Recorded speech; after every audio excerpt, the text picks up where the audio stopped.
ಯಾರೂ ಪಕ್ಷಕ್ಕಿಂತ ದೊಡ್ಡವರಿಲ್ಲ. ಹೈಕಮಾಂಡ್ ನಿರ್ಣಯನ ನಾವು ತಲೆಬಾಗಿ ಹೋಗಬೇಕು. ಏನಾದರೂ ನಮ್ಮ ಬೇಡಿಕೆಗಳು ಅನಿಸಿಕೆಗಳಿದ್ದರೆ ಹೈಕಮಾಂಡ್ ಜೊತೆ ಮಾತಾಡಬೇಕು. ಮಧ್ಯೆ ಮಧ್ಯೆ ಮಾತಾಡೋದ್ರಿಂದ ಪಕ್ಷದ ಘನತೆ ಮತ್ತು ಒಗ್ಗಟ್ಟಿಗೆ ಧಕ್ಕೆ ಆಗುತ್ತೆ.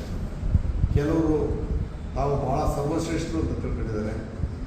ಅವ್ರಿಗಿನ್ನ ದುಡಿಮೆ ಮಾಡೋರು, ಪ್ರಾಮಾಣಿಕತೆ ಮೆರೆದವರು, ಪಕ್ಷ ಕಟ್ಟಿದವರು, ಅಧಿಕಾರದಿಂದ ವಂಚಿತರಾದವರು, ಸಾಕಷ್ಟು ಸಂದರ್ಭದಲ್ಲಿ ಸರ್ಕಾರ ಬಂದಾಗ ಅಧಿಕಾರದ ಇಲ್ಲದೇ ಪಕ್ಷಕ್ಕೋಸ್ಕರನೇ ಸದಾಕಾಲ ದುಡಿತಾ ಇರ್ತಕ್ಕಂಥ ಸಾಕಷ್ಟು ಜನ ಇದ್ದಾರೆ. ನಿಮ್ಮ ಸಿರಿವಂತಿಕೆನೋ ನಿಮ್ಮ ದೊಡ್ಡ ಜಾತಿ ಮೇಳಕೆಗೋ ಪಕ್ಷವನ್ನು ಬಲಿ ಕೊಡಬೇಡಿ. ಜಾತಿ ಆಧಾರಿತವಾದ ಪಕ್ಷ ನಮ್ಮದಲ್ಲ, ಜಾತ್ಯತೀತ ಪಕ್ಷ ನಮ್ಮದು.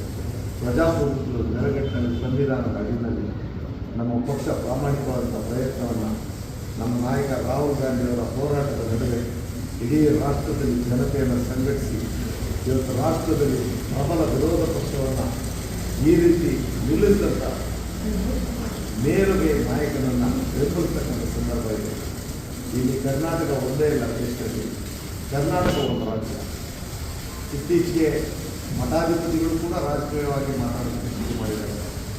ನಾನು ತಮ್ಮ ಮುಖಾಂತರ ವಿನಂತಿ ಮಾಡಲಿಕ್ಕೆ, ಹೌದು, ಯತೀಂದ್ರಪ್ಪನವರು, ಬೊಮ್ಮಾಯಿಯವರು, ವೀರೇಂದ್ರ ಪಾಟೀಲ್, ಬಸವರಾಜ ಬೊಮ್ಮಾಯಿಯವರು, ಯಡಿಯೂರಪ್ಪನವರು ಮುಂದುವರೆದಿರ್ತಿರ್ತಾರೆ. ಕಡದಾಳ ಮಂಜಪ್ಪನವರು, ಕೆಂಗಲ್ ಹನುಮಂತಯ್ಯನವರು, ಎಸ್ ಎಲ್ ಕೃಷ್ಣ ಅವರು, ದೇವೇಗೌಡರು, ಕುಮಾರಸ್ವಾಮಿ, ಸದಾನಂದ ಗೌಡರು ಇವರು ಮುಂದುವರೆದಿರ್ತಾರೆ. ರಾಜ್ಯದಲ್ಲಿ ದೇವರದರ್ಶನ ಧರ್ಮಚಿತ್ರ ವೀರಪ್ಪ ಮೊಯ್ಲಿಯವರ ಬಂದು ಹೋಗಿರ್ಬೋದು. ಆದರೆ ಬಹುಸಂಖ್ಯಾತರಾದಂಥ ಜನ ಸದಾ ಒಂದು ಪಕ್ಷಕ್ಕೆ ಬೆಂಬಲ ಕೊಟ್ಟಿದ್ದು ಕೂಡ ಈ ಒಂದು ವಿಚಾರದಲ್ಲಿ ಮಠಾಧಿಪತಿಗಳು ಶೋಷಿತರ ಧ್ವನಿಯಾಗಬೇಕು ಹೊರತು ನೀವು ಜಾತಿಯ ಧ್ವನಿಯಾಗಲು ಸರಿಯಲ್ಲ.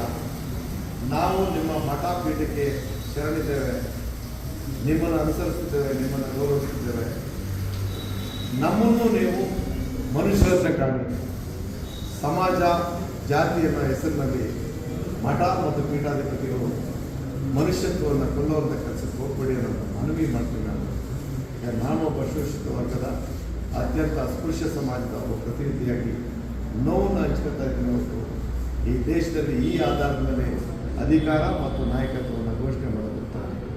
ಜೊತೆಗೆ ಈ ವಿಚಾರವನ್ನು ಪಕ್ಷ ಮತ್ತು ನಮ್ಮ ಪಕ್ಷದ ಹೈಕಮಾಂಡ್ ತೀರ್ಮಾನ.